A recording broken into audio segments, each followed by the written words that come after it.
ಎಲ್ರಿಗೂ ನಮಸ್ಕಾರ. ಇವತ್ತು ನಮ್ಮ ರಣದೀಪ್ ಸುರ್ಜೇವಾಲಾ ಸರ್ ಅವರು ಇವತ್ತು ನನಗೆ 3 ರಿಂದ 4 ಗಂಟೆ ಮಧ್ಯೆ ಒಂದು 20 ನಿಮಿಷ ಅಪಾಯಿಂಟ್ಮೆಂಟ್ ಕೊಟ್ಟಿದ್ರು. ಸರಿಸುಮಾರು 45 ನಿಮಿಷ ಮಾತಾಡೋ ಅವಕಾಶ ಸಿಕ್ತು ನನಗೆ. ಸೊ ಕಳೆದ 2 ವರ್ಷದಲ್ಲಿ ಕ್ಷೇತ್ರದಲ್ಲಿ ಆಗಿರೋ ಅಭಿವೃದ್ಧಿ ಗ್ಯಾರಂಟಿ ಅನುಷ್ಠಾನದ ಬಗ್ಗೆ ಒಂದು ಕ್ವೆಶ್ಚನ್ ಇಯರ್ಸ್ ಇತ್ತು. ನಾನು ನಮ್ಮ ಕ್ಷೇತ್ರದಲ್ಲಿ ಗ್ಯಾರಂಟಿಗಳು ತುಂಬಾ ಯಶಸ್ವಿಯಾಗಿ ಇಂಪ್ಲಿಮೆಂಟ್ ಆಗಿದೆ, ಮತ್ತೆ ನಮ್ಗೆ ಏನು ಅನುದಾನ ಬರಬೇಕಾಗಿತ್ತು ಅದು ಕರೆಕ್ಟ್ ಆಗಿ ಬಂದಿದೆ. ಆ ರಿಪೋರ್ಟ್ಸ್ ಜೊತೆ ನಮ್ಮ ಕಾರ್ಯಕ್ರಮಗಳು ಅಂದ್ರೆ ಗ್ರಾಸ್ ರೂಟ್ ಲೆವೆಲ್ ಹೇಗೆ ಅಂತ, ಮೊದಲನೇದು ನಮ್ಮೂರಿಗೆ ನಮ್ಮ ಶಾಸಕ ಅಂತ 188 ವಿಲೇಜ್ ಕವರ್ ಮಾಡಿದೀನಿ. ಅಂದ್ರೆ ಎಂಟೈರ್ ಬ್ಯೂರೋಕ್ರೆಸಿನ ಹಳ್ಳಿಗೆ ಕರ್ಕೊಂಡೋಗಿ ನೆಲದ ಮೇಲೆ ಚಾಪೆ ಮೇಲೆ ಕೂರಿಸಿ ಜನರ ಕಷ್ಟ ಕೇಳೋದು. ಬೆಳಗ್ಗೆ ಒಂದು 6:30 11:30 12 ಗಂಟೆವರೆಗೂ ಈ ತರ 188 ವಿಲೇಜಸ್ ಮುಗಿಸಿದೀನಿ ನಮ್ಮೂರಿಗೆ ನಮ್ಮ ಶಾಸಕ. ಅದನ್ನು ಸುರ್ಜೇವಾಲಾ ಸರ್ ಹೇಳಿದೆ, ಅಪ್ರಿಶಿಯೇಟ್ ಮಾಡಿದ್ರು. ನಂತರ ನಮಸ್ತೆ ಚಿಕ್ಕಬಳ್ಳಾಪುರ ಅಂತ ಪ್ರತಿ ಮನೆಗೆ ಹೋಗಿ ಕಷ್ಟ ಕೇಳೋದು. ಇದು ಟೌನ್ ಅಲ್ಲಿ 14 ವಾರ್ಡ್ ಮುಗಿಸಿದೀನಿ, ಅದಕ್ಕೂ ಅಪ್ರಿಶಿಯೇಟ್ ಮಾಡಿದ್ರು. ಮತ್ತೆ ಡಿಜಿಟಲ್ ಚಿಕ್ಕಬಳ್ಳಾಪುರ ಅಂತ ಸರ್ ಇದನ್ನ ಸಾಧ್ಯ ಆದ್ರೆ ಇದನ್ನ ಸ್ಟೇಟ್ ಲೆವೆಲ್ಗೆ ಇಂಪ್ಲಿಮೆಂಟ್ ಮಾಡಬಹುದಾ ಅನ್ನೋದು ಒಂದು ಮಾತು ಬಂತು. ಅಂದ್ರೆ ಪ್ರತಿ ಮನೆಗೂ QR ಕೋಡ್ ಕೊಟ್ಟು ಅವ್ರೊಂದು ಸಮಸ್ಯೆನ ಹಾಕಿದ್ರೆ ಅದನ್ನ ಆನ್ಲೈನ್ ಅಲ್ಲಿ ರೆಸ್ಪಾಂಡ್ ಮಾಡೋದು. ನನ್ನ ಕ್ಷೇತ್ರದಲ್ಲಿ 5,000ಕ್ಕೂ ಹೆಚ್ಚು ಅರ್ಜಿಗಳು ವಿಲೇವಾರಿ ಮಾಡಿದ್ದೀನಿ. ಆ ಡೀಟೇಲ್ಸ್ ನ ಸರ್ಗೂ ಕೊಟ್ಟೆ. ಮತ್ತೆ ಇನ್ನು ನನ್ನ ವೈಯಕ್ತಿಕ ಇನಿಷಿಯೇಟಿವ್ ಅಮ್ಮ ಆಂಬುಲೆನ್ಸ್ ಅಂತ 10 ಆಂಬುಲೆನ್ಸ್. ಇದ್ರ ವಿಶೇಷತೆ ಏನು ಅಂದ್ರೆ 24x7 ಕೆಲಸ ಮಾಡುತ್ತೆ. 12 ನಿಮಿಷದೊಳಗಡೆ ಆಂಬುಲೆನ್ಸ್ ನ ಮನೆ ಮುಂದೆ ನಿಲ್ಲಿಸ್ತೀವಿ. ಇದು ಟೋಟಲ್ ನನ್ನ ಪರ್ಸನಲ್ ಎಕ್ಸ್ಪೆಂಡಿಚರ್ ಇಂದ ಆಗಿದೆ. ಇದು ಮುಂದಿನ ರಾಜ್ಯ ಸರ್ಕಾರದ ಮಟ್ಟದಲ್ಲಿ ಹೇಗೆ ಎಫೆಕ್ಟಿವ್ ಆಗಿ ನಿರ್ವಹಿಸಬಹುದು ಅಂತ. ಮತ್ತೆ ಕೊನೆಯದಾಗಿ ಬಂದ್ರೆ ಇನ್ನು ನನ್ನ ಇನಿಷಿಯೇಟಿವ್ಸ್ ಎಲ್ಲ ಹೇಳಿದ ನಂತರ ಮತ್ತೆ ಆರ್ಗನೈಸೇಷನ್ ವಿಚಾರ ಮಾತಾಡಿದ್ರೆ ಹೇಗೆಲ್ಲ ನಾವು ಸಂಘಟನೆ ಮಾಡ್ಬೋದು, 28 ಅಲ್ಲಿ ಪವರ್ಗೆ ಹೇಗೆ ಬರ್ಬೋದು, 28 ಅಲ್ಲಿ ಮತ್ತೆ ನೀನು ಹೈಯೆಸ್ಟ್ ಮೆಜಾರಿಟಿಯಲ್ಲಿ ಹೇಗೆ ಗೆಲ್ಲಬೇಕು, ಇವೆಲ್ಲ ಕೆಲವು ಇನ್ಪುಟ್ಸ್ ಕೊಟ್ಟರು. ಭಾಳ ನಾನು 20 ನಿಮಿಷ ಅನ್ಕೊಂಡಿದ್ದೆ, 45 ನಿಮಿಷದವರೆಗೂ ನನಗೆ ಅವಕಾಶ ಸಿಕ್ತು.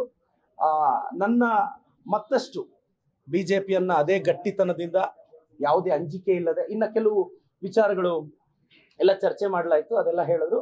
ಸೊ ಮತ್ತಷ್ಟು ಸ್ಫೂರ್ತಿ ತುಂಬಿದ್ರು, ಮತ್ತಷ್ಟು ಎಫೆಕ್ಟಿವ್ ಆಗಿ ಗಟ್ಟಿಯಾಗಿ ಪಾರ್ಟಿ ಪರವಾಗಿ ಡಿಫೆಂಡ್ ಮಾಡ್ಕೊಳ್ಳೋದ್ರಲ್ಲಿ ಯಾವುದೇ ಹಿಂಜರಿಕೆ ಬೇಡ ಅಂತ ಒಂದು ಧೈರ್ಯ ಹೇಳಿದ್ರು. ಯಾಕಂದ್ರೆ ಬಿಜೆಪಿ ಅವರು ಕೆಲವರು ಬಹಳ ನನ್ನ ಮೇಲೆ ಪ್ರೀತಿ ತೋರಿಸಿ ಒಂದು 7-8 ಡಿಫಾಮೇಶನ್ಸ್ ಎಲ್ಲ ಹಾಕಿದ್ದಾರೆ. ಸೊ ಅದು 70 ಆದ್ರೂ ಎದುರಬಾರದು ಅಂತ ಒಂದು ಪುಟ್ಟ. ಇಲ್ಲ, ನಮ್ಮ ಜಿಲ್ಲೆಯಲ್ಲಿ ಈಗ ಸುಬ್ಬಾರೆಡ್ಡಿ ಸಾಹೇಬರು ಬಂದಿದ್ರು, ಅದಕ್ಕಿಂತ ಮುಂಚೆ ಪುಟ್ಟಸ್ವಾಮೇಗೌಡ ಸರ್ ಬಂದಿದ್ರು. ನಾವು ಈಗ ನಮ್ಮ ಉಸ್ತುವಾರಿ ಸಚಿವರು MC ಸರ್ ಇದ್ದಾರೆ, ನಮ್ಮ ಎಲ್ಲದಕ್ಕೂ ಸ್ಪಂದಿಸ್ತಿದ್ದಾರೆ. ನಮ್ದು ಯಾವುದೇ ಕಂಪ್ಲೇಂಟ್ಸ್ ಇರಲಿಲ್ಲ. ನಮ್ದೇನು ಅಂದ್ರೆ ಜಸ್ಟ್ ಇಂಪ್ಲಿಮೆಂಟೇಷನ್ ಹೆಂಗಿದೆ, ಈಗ ಅದು ಹೆಂಗ್ ತಗೊಂಡಿದ್ದಾರೆ ಅಂದ್ರೆ ಸರ್ ಸೀಕ್ವೆನ್ಸ್ ಅಸೆಂಬ್ಲಿ ನಂಬರ್ ನೋಡಿ, ಈಗ 140, 141, 142 ಈ ತರ ತಗೊಂಡೋಗಿದ್ದಾರೆ ಓಲ್ಡ್ ಮೈಸೂರಿಂದ. ಸೊ ಆ ಸೀಕ್ವೆನ್ಸ್ ಅಲ್ಲಿ ನನ್ನ ಅಸೆಂಬ್ಲಿ ಬಂದಿದೆ. ಚರ್ಚೆ ಚೆನ್ನಾಗಾಯ್ತು. ಮತ್ತೆ ನಮ್ ಕೆಲವು ರಿಕ್ವೈರ್ಮೆಂಟ್ ಏನ್ ರಿಕ್ವೈರ್ಮೆಂಟ್ ಇದೆ ಅಂತ ಕೇಳಿದ್ರು. ನಾನು ಒಂದು 2-3 ವಿಚಾರ ಪ್ರಸ್ತಾಪಿಸಿದೀನಿ. ಸರ್ ನನಗೆ ಒಂದು 80 ಹಳ್ಳಿಗೆ ಇನ್ನೂ ವಾಟರ್ ಫಿಲ್ಟರ್ ಹಾಕ್ಸೋದಿದೆ. ಆದ್ರೆ ಬಜೆಟ್ ಅಲ್ಲಿ ಏನಾಗಿರುತ್ತೆ, ಈಗ ನಮ್ಗೊಂದು ಅನುದಾನ ಕೊಟ್ಟಾಗ ನಾನು ಡೈರೆಕ್ಟ್ ಆಗಿ ಎಲ್ಲಾ ಬಜೆಟ್ ಎತ್ಕೊಂಡೋಗಿ ವಾಟರ್ ಫಿಲ್ಟರ್ ಹಾಕ್ಸಕ್ಕಾಗಲ್ಲ. ರಿಸ್ಟ್ರಿಕ್ಷನ್ಸ್ ಇರುತ್ತೆ. ರೋಡ್ಗಿಷ್ಟು, PWDಗಿಷ್ಟು, ಬಿಲ್ಡಿಂಗ್ಸ್ಗಿಷ್ಟು, ಎಜುಕೇಶನ್ಗಿಷ್ಟು. ನಾನು ಒನ್ ಟೈಮ್ ಏನಾದರೂ ಒಂದು 80 ಹಳ್ಳಿಗೂ ವಾಟರ್ ಫಿಲ್ಟರ್ ಹಾಕ್ಸಕ್ಕೆ ಒಂದು ಸ್ಪೆಷಲ್ ಪರ್ಮಿಷನ್ ಕೊಡಿ ಗೌರ್ಮೆಂಟ್ ಅಲ್ಲಿ. ಒಂದು 10-12 ಕೋಟಿ ಆಗುತ್ತೆ. ಈಗ ನಮ್ಗೆ 50 ಕೋಟಿ ಕೊಡ್ತಿದಾರಲ್ಲ, ಅದೊಂದು ರಿಕ್ವೆಸ್ಟ್ ಇತ್ತು. ಮತ್ತೆ ಕೆಲವು ಸೋಷಿಯಲ್ ಇಶ್ಯೂಸ್ ವಿಚಾರವಾಗಿ ನಾನು ಸರ್ ಜೊತೆ ಡಿಸ್ಕಸ್ ಮಾಡಿದೆ, ಬಹಳ ಚೆನ್ನಾಗಾಯ್ತು.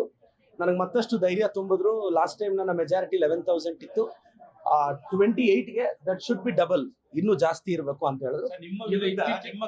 ಜಿಲ್ಲಾ ಕಾಂಗ್ರೆಸ್ ಕಾರ್ಯಕರ್ತರು ಒಂದು ಪತ್ರ ಬರೆದಿದ್ರು.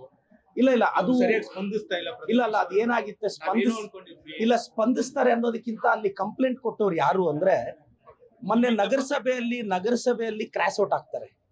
ನಮ್ಮ ಪಾರ್ಟಿ ಸಿಂಬಲ್ ಅಲ್ಲಿ ಗೆದ್ದು 6 ಜನ ನಮ್ಮ ಪಕ್ಷದ ಅಭ್ಯರ್ಥಿ ವಿರುದ್ಧ ಹಾಕಿ ಅಲ್ಲಿ ಬಿಜೆಪಿ ಅಭ್ಯರ್ಥಿಗೆ ವೋಟ್ ಹಾಕಿ ಗೆಲ್ಲಿಸ್ತಾರೆ.